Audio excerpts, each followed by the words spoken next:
Relatives of the three men were angry at the decision not to allow the appeal. Robert Walsh, William Armstrong and Paul Holmes, now in their 40s and from Belfast, along with 6 others, were convicted of bombing the Old Bailey and Scotland Yard in 1973. More than 200 people were injured despite a warning from the IRA an hour beforehand.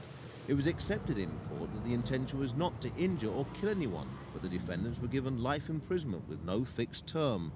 Lawyers acting for Walsh, Armstrong and Holmes say they should no longer be in jail since they were just the foot soldiers and the ringleaders have all been released. They know there's an injustice, but who's going to take the blame for the injustice? As I say, it's just like a merry-go-round. From one court to the appeal court, now back again to the judicial court. So the only thing I think is to take it straight into Europe.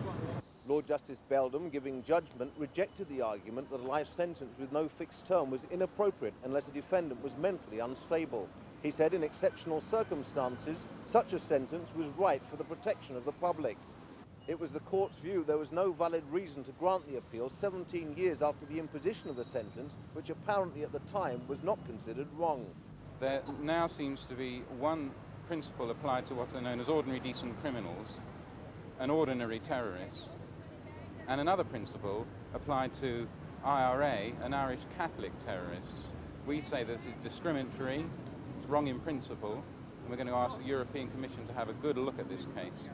Robert Walsh is pursuing a separate judicial review of the Parole Board and Home Secretary's refusal to recommend release. That could be heard later this year. Mark Wadsworth, Thames News.